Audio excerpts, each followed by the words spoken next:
Welcome students. आज हम labour law I के यूनिट 6 के 3 सबसे इंपॉर्टेंट सोशल जस्टिस से जुड़े एक्ट्स को समझने जा रहे हैं। ये तीनों एक्ट्स आपके फाइनल एग्जाम्स के लिए बेहद क्रूशल हैं, तो चलिए शुरू करते हैं। तो चलिए इस टॉपिक में गहरा उतरने से पहले एक सवाल खुद से पूछते हैं, क्या ये लोग मजदूर हैं या गुलाम? देखने में तो शायद फर्क ना लगे, लेकिन कानून के पास इसका एकदम साफ जवाब है। आइए इसी जवाब को ढूंढते हैं। ये है हमारा आज का रोड मैप। सबसे पहले हम समझेंगे कि इन लेबर लॉज की नींव, इनकी फाउंडेशन ह्यूमन राइट्स में कैसे है।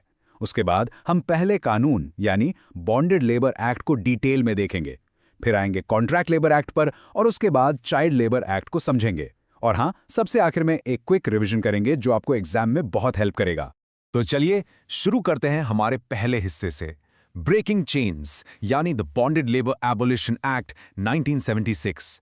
ये सिर्फ एक कानून नहीं है, ये इंसानियत पर लगे एक बहुत बड़े दाग को मिटाने की कोशिश है। अब ये बॉन्डेड लेबर होता क्या है, इसको समझने के लिए एक सिंपल सी एनालॉजी लेते हैं। सोच के देखिए, आपके पास एक क्रेडिट कार्ड है जिसका बिल कभी खत्म ही नहीं होता। आप जितना भी पैसा भरें उस पर फीस और इंटरेस्ट लगकर वो और बढ़ जाता है। और फिर एक दिन बैंक आपसे कहता है कि छोड़ो पैसा, अब आप जिंदगी भर हमारे लिए मुफ्त में काम करोगे। बस यही है बॉन्डेड लेबर का सिस्टम इन अ नटशेल। तो अब इसकी लीगल डेफिनेशन देखते हैं। इसे बॉन्डेड लेबर सिस्टम कहते हैं। ये एक ऐसा सिस्टम है जहां एक इंसान किसी एडवांस यानी उधार के बदले, जिसे बॉन्डेड डेट कहा जाता है, उसको चुकाने के लिए जबरदस्ती यानी फोर्स लेबर करने पर मजबूर हो जाता है। और इस मामले में बंधुआ Mukti Morcha versus union of India का केस बहुत इंपॉर्टेंट है, क्योंकि इसने फोर्स लेबर की डेफिनेशन को और भी ज्यादा एक्सपैंड किया था। तो कानून इस प्रॉब्लम को सॉल्व कैसे करता है? ये एक्ट एक मल्टी प्रॉन्ग्ड अटैक करता है। देखिए, सबसे पहले सेक्शन 4 के तहत इस पूरे सिस्टम को ही खत्म यानी अबॉलिश कर दिया गया है, इलीगल है ये। दूसरा, सेक्शन 6 कहता है कि जितने भी बॉन्डेड डेट्स हैं वो सब कैंसिल। अब वर्कर को एक पैसा भी वापस नहीं करना है, वो उधार अब एग्जिस्ट ही नहीं करता। तीसरा, सेक्शन 8 कहता है कि बॉन्डेड लेबरर को उसके घर से निकाला नहीं जा सकता। और आखिर में सेक्शन 7 के मुताबिक अगर वर्कर की कोई प्रॉपर्टी जब्त की गई थी तो उसे भी वापस करना होगा।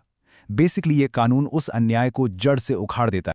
तो आइए एग्जाम के लिए इसके कोर एसेंशियल्स को समराइज करते हैं। आपको ये पॉइंट्स जरूर लिखने हैं। पहला, काम जबरदस्ती करवाया जा रहा है यानी फोर्स्ड लेबर। दूसरा, ये काम किसी एडवांस या डेट से जुड़ा हुआ है यानी एक इकोनॉमिक लिंक है। तीसरा, वर्कर की आज़ादी छीन ली गई है, वो कहीं और काम नहीं कर सकता यानी लॉस ऑफ फ्रीडम। और चौथा और सबसे इंपॉर्टेंट पॉइंट, ये एक्ट हमारे कॉन्स्टिट्यूशन के आर्टिकल 23 को लागू करता है जो फोर्स्ड लेबर को प्रोहिबिट करता है। ये कॉन्स्टिट्यूशनल लिंक मेंशन करना बहुत जरूरी है। ठीक है, तो बॉन्डेड लेबर एक्ट क्लियर है। अब आगे बढ़ते हैं अपने दूसरे कानून की तरफ। यहां हम बात करेंगे मिडलमैन या ठेकेदार की, यानी contract labour regulation and abolition act 1970।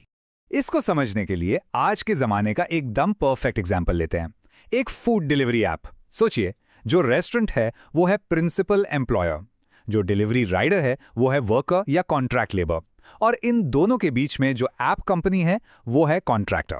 अब सवाल ये उठता है कि अगर उस राइडर को उसकी सैलरी टाइम पर नहीं मिलती या बेसिक फैसिलिटीज नहीं मिलती तो इसकी जिम्मेदारी किसकी है, रेस्टोरेंट की या ऐप कंपनी की? यही सवाल ये एक्ट सॉल्व करता है। तो ये देखिए, ये है वो ट्रायंगुलर रिलेशनशिप। एक कोने पर है प्रिंसिपल एम्प्लॉयर, जैसे कि कोई फैक्ट्री या कंपनी, वो काम देता है कॉन्ट्रैक्टर को, जो दूसरे कोने पर है। ये कॉन्ट्रैक्टर यानी ठेकेदार तीसरे कोने पर बैठे कॉन्ट्रैक्ट लेबर को हायर करता है। इस एक्ट का मकसद इसी ट्रायंगल को रेगुलेट करना है ताकि वर्कर का एक्सप्लॉयटेशन ना हो। तो इस एक्सप्लॉयटेशन को रोकने के लिए कानून ने क्लियर रूल्स बनाए हैं। सबसे पहले सेक्शन 7 के अनुसार प्रिंसिपल एम्प्लॉयर को अपने एस्टैब्लिशमेंट को रजिस्टर कराना जरूरी है। इससे सरकार को पता चलता है कि यहां कॉन्ट्रैक्ट लेबर काम कर रहा है। फिर सेक्शन 12 के अनुसार कॉन्ट्रैक्टर को लेबर सप्लाई करने के लिए एक लाइसेंस लेना पड़ता है। और सबसे जरूरी, सेक्शन 16 से 19 के तहत कॉन्ट्रैक्टर की जिम्मेदारी है कि वो वर्कर्स को कैंटीन, रेस्टरूम्स, टॉयलेट्स और फर्स्ट एड जैसी बेसिक सुविधाएं दे। और अब आते हैं इस एक्ट के सबसे इंपॉर्टेंट पॉइंट पर, सेक्शन 21। ये वर्कर के लिए एक अल्टीमेट सेफ्टी नेट है। ये सेक्शन कहता है कि अगर कॉन्ट्रैक्टर यानी ठेकेदार वर्कर्स को टाइम पर पेमेंट नहीं करता तो प्रिंसिपल एम्प्लॉयर की लीगल ड्यूटी है कि वो वर्कर को पे करे। हाँ, बाद में प्रिंसिपल एम्प्लॉयर वो पैसा कॉन्ट्रैक्टर से रिकवर कर सकता है, लेकिन वर्कर को उसकी सैलरी मिलनी ही चाहिए। ये पॉइंट एग्जाम के लिए बहुत क्रूशियल है। चलिए अब आगे बढ़ते हैं अपने तीसरे और एक बहुत ही सेंसिटिव कानून पर, प्रोटेक्टिंग चाइल्डहुड यानी the child labour prohibition and regulation act 1986। इस एक्ट को ठीक से समझने के लिए आपको 2016 का अमेंडमेंट समझना बहुत ज़रूरी है, क्योंकि ये एक गेम चेंजर था। देखिए, 2016 से पहले कानून का फोकस सिर्फ हैज़र्डस यानी खतरनाक कामों पर था, लेकिन 2016 के अमेंडमेंट ने सब कुछ बदल दिया। इसने दो बिल्कुल साफ कैटेगरीज बना दी और कानून को पहले से कहीं ज्यादा सख्त कर दिया। तो अब देखते हैं 2016 के बाद का लीगल फ्रेमवर्क। कानून ने दो क्लियर कैटेगरीज बनाई हैं। पहली है चाइल्ड यानी 14 साल से कम उम्र का बच्चा। इनके लिए किसी भी तरह का एम्प्लॉयमेंट पूरी तरह से बैंड है। हाँ, कुछ एक्सेप्शंस हैं जैसे फैमिली बिजनेस में हेल्प करना, लेकिन वो भी स्कूल के बाद और नॉन हैजार्डस काम में। दूसरी कैटेगरी है एडोलेसेंट यानी 14 से 18 साल के बीच के लोग। इनके लिए माइंस या एक्सप्लोजिव्स जैसे हैजार्डस ऑक्यूपेशंस में काम करना बैंड है, और जहां एडोलेसेंट काम कर सकते हैं वहां भी उनके काम के घंटे जैसे max 6 hours a day regulate किए गए हैं। और कानून इस मामले में बिल्कुल भी मजाक नहीं कर रहा। सेक्शन 14 के तहत पेनल्टीज बहुत सख्त हैं। अगर कोई एम्प्लॉयर पहली बारी गलती करता है तो उस पर 20,000 से 50,000 तक का जुर्माना और साथ ही 6 महीने से लेकर 2 साल तक की जेल हो सकती है। और अगर वही गलती दोबारा की तो जेल 1 साल से 3 साल तक की हो सकती है। तो आप देख सकते हैं कि कानून कितना स्ट्रिक्ट है। तो अब तक हमने तीनों एक्ट्स को अलग अलग समझा। चलिए अब इन सब को एक साथ जोड़कर देखते हैं और एग्जाम के लिए कुछ की टेकअवेज निकालते हैं। ये सेक्शन आपको आंसर राइटिंग में बहुत हेल्प करेगा। देखिए, ये तीनों ही कानून सिर्फ प्रॉब्लम बताकर रुक नहीं जाते, बल्कि सोल्यूशन का एक पूरा साइकिल भी बताते हैं। जब भी इनमें से किसी कानून का उल्लंघन होता है तो सरकार एक 4 स्टेप प्रोसेस फॉलो करती है। पहला स्टेप है आइडेंटिफिकेशन, यानी डिस्ट्रिक्ट मैजिस्ट्रेट या दूसरी एजेंसीज पहले विक्टिम्स को ढूंढती हैं। दूसरा स्टेप है रिलीज, यानी उस वर्कर को उस इलीगल सिचुएशन से आज़ाद कराना। तीसरा स्टेप है रिहैबिलिटेशन, जिसमें उन्हें फाइनेंशियल हेल्प, स्किल ट्रेनिंग या एजुकेशन दी जाती है ताकि वो नॉर्मल लाइफ जी सकें। और चौथा और आखिरी स्टेप है प्रोसिक्यूशन, यानी उस गुनहगार एम्प्लॉयर पर कानूनी कार्रवाई करके सजा दिलवाना। और अपने एग्जाम आंसर को एक पावरफुल नोट पर कंक्लूड करने के लिए इस कोड का इस्तेमाल जरूर करें।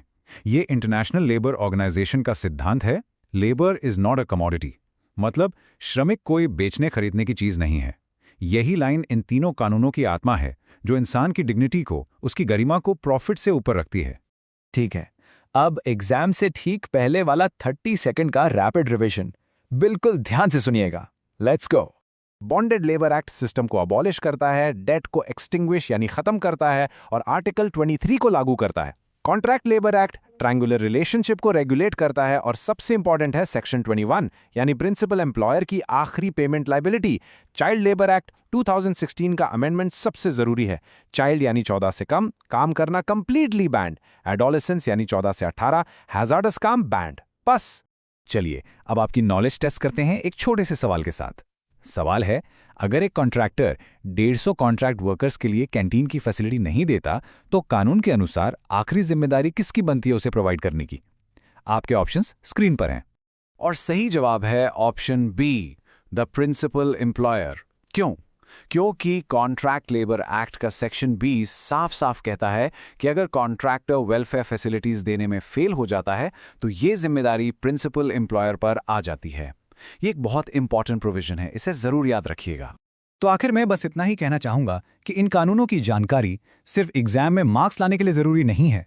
ये जानकारी, ये नॉलेज आपके हाथ में जस्टिस यानी न्याय लाने का एक बहुत पावरफुल टूल है। ऐसे ही इन्फॉर्मेटिव वीडियोस देखने के लिए LLB स्टूडेंट अड्डा को सब्सक्राइब करें एंड फॉलो करें। अगर आप कोई नया टॉपिक चाहते हैं तो नीचे कमेंट करें।